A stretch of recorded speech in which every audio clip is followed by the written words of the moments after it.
Mutane sun fusata bayan maganar mataimakin gwamnan jihar Kano, Abba Gida Gida, akan Abdul-Jabbar. Malaman Ahlus Sunna sun ƙara nemo hujjoji masu ƙarfin gaske akan wannan zargi da ake yi wa Malam Turayom, ɗaya daga cikin malamansu, akan irin salon koyarwarsa da yake yi a yayin da yake gabatar da majalisinsa a gaban ɗalibansa. Tabbas babu shakka wannan al'amari ƙara ɗaukar zafi yake game da yadda ake zargin malamin Ahlus Sunna da yin ɓatanci ga fiyayyen halitta. To bayan wannan lamari kuma babu shakka mataimakin gwamnan jihar Kano shi ma ya yi wata magana da ta nemi ta tada zaune tsaye, wanda a yanzu mutane suka fusata akan wannan magana da ya yi. A yau a wannan bidiyon namu, in dai kai baƙo ne ko baƙuwa a wannan tashar ta mai albarka, to tabbas za mu so ku kasance da mu har zuwa ƙarshen bidiyon. Sannan kafin mu tsinduma cikin bidiyon, za mu so ku danna mana subscribe da alamar ƙararrawar sanarwa domin samun ingantaccen ayyukanmu da zarar mun ɗaura. Sannan kuma wannan bidiyo yana da matuƙar muhimmanci ka bibiye sa har zuwa ƙarshe domin ji da kuma sanin abin da ke wakana a jihar Kano bayan wannan abu da yake ta faruwa tsakanin Malam Lawan Turayom da ƙungiyar Tijjanawa, wato 'yan Tijjaniya kenan, inda suke zarginsa suka kuma kai ƙararsa wajen gwamnatin jihar Kano da tabbas sai an hukunta sa bayan wasu irin maganganu da ya yi a cikin majalisinsa wanda suke ganin saɓawa Allah ne. To, amma kafin mu kai ga batun malam, za mu fara da batun mataimakin gwamnan jihar Kano, wanda ya fusata mutane da kuma al'ummar jihar Kano baki ɗaya, inda yake bayyana cewa yana zargin gwamnatin jihar Kano ta baya da yankewa Abdul-Jabbar Kabara hukuncin da ba shi ne ya dace a yanke masa ba, sannan kuma suna ba shi haƙuri da irin wannan hukunci da aka yanke masa. Babu shakka wannan magana ta mataimakin gwamnan jihar Kano ta yi matuƙar ɓata wa mutane rai, sannan ta tada zaune tsaye, domin kuwa babu wani wanda bai san kes ɗin Abdul-Jabbar Kabara ba, wanda hukuncin kisa ne ya dace da shi, ba wai a ajiye shi a gidan yari ba, domin kuwa duk wani musulmi ba zai taɓa goyon bayan abin da ya yi ba, domin maganganu ne ya fito yake yi na ɓatanci ga fiyayyen halitta, wanda ba karo na farko ba karo na biyu ba, har ta kai ga ya fusata mutane aka nema a ɗauki hukunci a kansa kafin hukuma ta shiga. Amma da hukuma ta shiga cikin lamarin Abdul-Jabbar Kabara, hukuma ta ba da damar a yi muƙabala da shi da malamai waɗanda suka san abin da suke yi, masu ilimin gaske, wanda aka ba sa dama domin ya kare kansa ko ya kawo hujjoji akan waɗannan maganganu da yake, waɗanda suka taɓa kima ta fiyayyen halitta Annabi Muhammad sallallahu alaihi wasallama. Littattafan da ke karantawa waɗanda ba su da usuli sannan kuma ba sahihai ba, wanda shi da kansa ya kasa kawo waɗannan littattafai a lokacin da aka haɗa masa muƙabala da malamai waɗanda ba su ne jigajigan malamai ba, masu tasowa ne, yara, amma su ne suka ƙure su a wannan muƙabala. Ba shi da wata hujja da zai amfani da ita wajen kare kansa a lokacin da sai gumi yake yi, duk da cewa akwai AC da fankoki a gurin. Dama shi mara gaskiya ko a cikin ruwa gumi yake yi.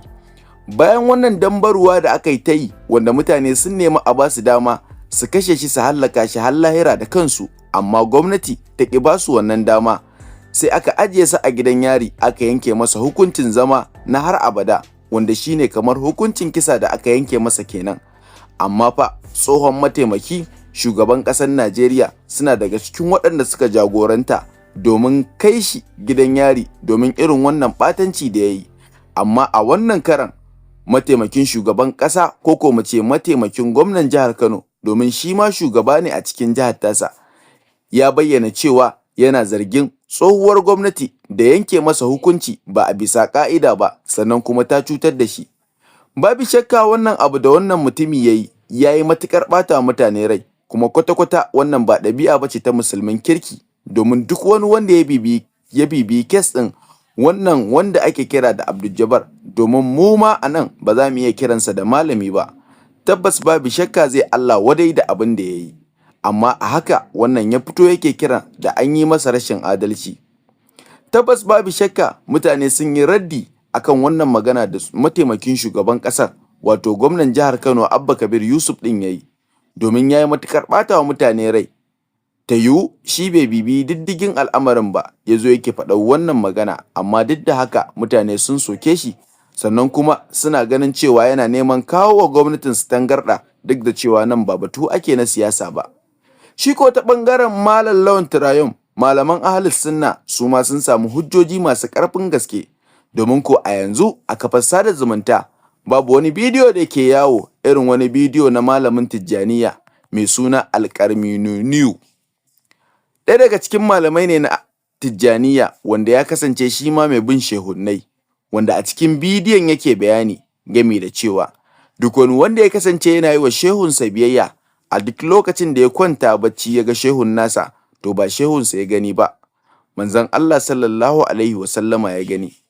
Irin maganganun da wannan malami da ya yi ba za mu iya faɗar su ba, domin maganganu ne waɗanda bai dace a ce ana maimaita su ba, domin maganganu ne na saɓon Allah. Hakan ne yasa su ma malaman Ahlus Sunna suka nemo wannan bidiyo da ke yawo suka kafa hujja da shi, na cewar in dai 'yan waɗannan maganganu da Malam Lawan Turayum ya yi, wanda suka kasance ba saɓon Allah ba, sannan kuma ba wai ya yi ba ne domin ya tozarta ko ya faɗi wata magana da ta kasance saɓon Allah akan fiyayyen halitta Annabi Muhammad sallallahu alaihi wasallama, in dai har suna ganin saɓo ce, to me za su iya cewa gami da wannan maganganu da ɗaya daga cikin malaman su yayi, duk da cewa akwai ire-iren maganganun ba ɗaya ba, ba biyu ba, ba uku ba, amma sun hau kan wata maganar da ya zamanto shi Malam Lawan Turayum yana so ya yi musu bayani tare da fayyace musu matsayi na fiyayyen halitta, wanda suke ƙaƙalo wasu abubuwa wanda Allah bai faɗa ba, sannan kuma babu su suke jinginawa ga fiyayyen halitta, yake ganin cewa wannan kamar rage masa kima ce da daraja, domin duk abin da Allah ya yaba babu wanda zai yabe shi bayan wannan yabo da Allah subhanahu wata'ala ya yi masa. Haka dai dambarwa ke ta faruwa, wanda har izuwa yanzu ba a samu matsaya ba akan wannan al'amari da ke tafiya. Sai dai ko su malaman Ahlus Sunna, wannan na ɗaya daga cikin bidiyoyin da su ma suka ƙara nemowa don ganin cewa tabbas babu shakka babu waɗanda ya kai malaman Tijjaniya saɓa wa Allah da kuma yin maganganun da ba su dace ba, sannan kuma ba su da tushe su ɗauki wani wanda ba a san shi ba su ba shi matsayi irin na Allah, kamar yadda wasu daga cikin malaman suka yi ta wallafa bidiyoyi, wanda lokaci ba zai ba mu damar kawo muku dukkanin bidiyoyin da suke ta wallafawa ba, amma muna ƙoƙari a kodayaushe domin mu kawo muku abin da ke wakana akan wannan kes ɗin na Malam Lawan Turayum da kuma malaman Ahlus Sunna da kuma ɓangaren malaman Tijjaniya, wanda a wannan tashar ta mai albarka insha Allah za mu ci gaba da kawo muku duk wani abu da ke wakana har zuwa ƙarshen wannan al'amari.